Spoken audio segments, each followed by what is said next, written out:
Artinya bila para makhluk memberi kepada engkau sesuatu lalu engkau mengambilnya, sedangkan engkau lupa kepada Tuhan engkau.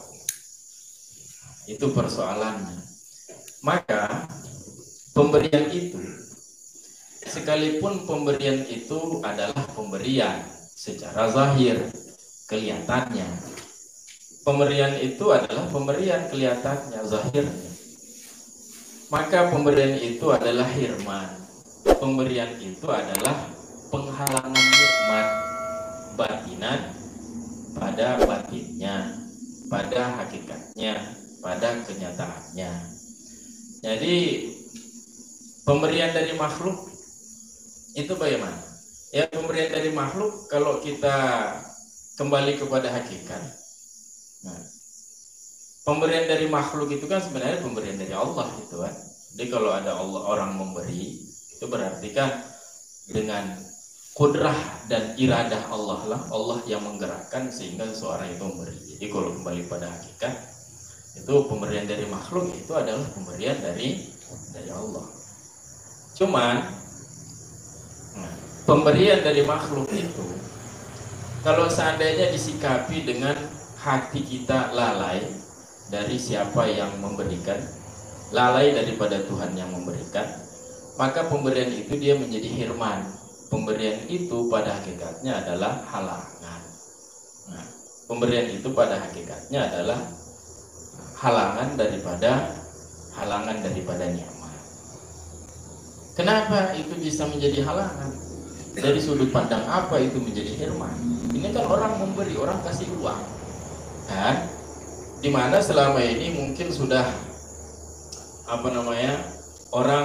karena orang kalau dalam situasi terdesak ketika dia bermohon, ada kala permintaan dia itu diijabah oleh Allah bi'aini masu'ilan.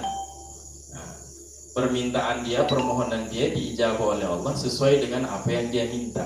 Karena dalam mengijabah, memperkenankan permohonan, itu ada kalanya Allah perkenankan permohonan tidak sesuai dengan apa yang dia minta. Jadi dia minta dilancarkan rezeki oleh Allah. Tetapi Allah bukan melancarkan rezeki dia, justru Allah makin mempersulit. Jadi mungkin cara Allah memberikan rezeki kepada dia dengan mempersulit itu supaya dia punya kesiapan batin nanti ketika Allah berikan rezeki kepada dia, dia bisa menghargai nikmat yang Allah berikan, sehingga tidak Allah perlancar seketika saat itu juga, tidak Allah perkenankan sesuai dengan permintaan dia, karena dia belum mempunyai kesiapan batin untuk mendapatkan nikmat rezeki dari Allah. Jadi biasanya itu alasannya Allah persulit rezeki dari dia, tapi Allah tetap teguhkan hati dia untuk tidak putus asa, selalu mencari rezeki, sehingga ketika dia sudah punya kesiapan batin, Allah berikan rezeki, dia bisa menghargai rezeki, dia bisa menghargai orang sekitar dia, dan tidak dia sombong dengan rezeki. Kan biasanya seperti itu kan. Ada juga orang yang ketika dalam kondisi terdesak, dia memohon dilancarkan rezeki oleh Allah. Ketika dia mohon dilancar rezeki, kemudian diperkenankan oleh Allah sesuai dengan permintaan dia. Dia ada kebutuhan ada kebutuhan secara keuangan, misalnya dia butuh uang sejumlah 1 juta. Malam-malam dia berdoa, pagi-paginya ada orang antar uang. Jadi itu kan jadi itah itu kan. Itu sebenarnya adalah pemberian dari Allah. Semalam dia berdoa, paginya ada orang antar uang, berikan uang 1 juta ke dia. Cuman begitu dia terima pemberian dari orang, dia lupa dia kepada Allah. Jadi sebenarnya ini adalah pemberian, tetapi karena disikapi dengan cara yang salah, dia terima pemberian dari orang dan dia lupa kepada Tuhannya. Ini jadi hirman, dan efek negatifnya banyak. Efek negatifnya nanti dia akan jadi akan jadi budak orang segala macam lah. Jadi pemberian itu sebenarnya adalah hirman, adalah halangan. pada hakikatnya. Artinya pada nafsil amri, pada kenyataannya. Kenapa itu bisa jadi halangan? Lima fihi miru'yatika li ghairillahi ta'ala.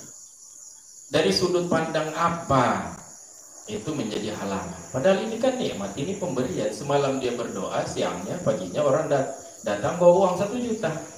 Nah, semalam dia meminta 1 juta. Jadi dari sudut pandang apa ini jadi halangan? Dikarenakan sesuatu yang terdapat di balik pemberian itu, dimana ketika dia menerima, dia mengambil, dia lupa kepada Tuhannya. Apa sesuatu di balik itu? Nyatalah daripada engkau melihat kepada selain Allah Ta'ala. Yang engkau lihat hanya orang yang memberi, sedangkan engkau lupa kepada Allah. Engkau lupa kepada Allah. Dan engkau melihat kepada selain Allah, wa wuqufika ma'a huzuzika, dan engkau berdiri beserta keuntungan diri engkau. Efek negatifnya, kira-kira bisa jadi kemudian dia akan menyombongkan diri, ya. Maka kapan dulu doa, kasih pelutut, lu beklang doa, nyambang saja doa.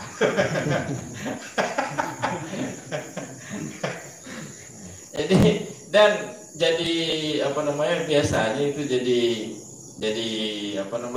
tabiat manusia. Apa itu kan ada ayatnya itu kan. Innal insana la yatagha ar-ra'ahu istaghna. Kan ada ayatnya itu kan. Innal insana la yatagha ar-ra'ahu istaghna. Manusia itu dia akan melampaui batas ketika istaghna, ketika dia merasa dirinya sudah mapan.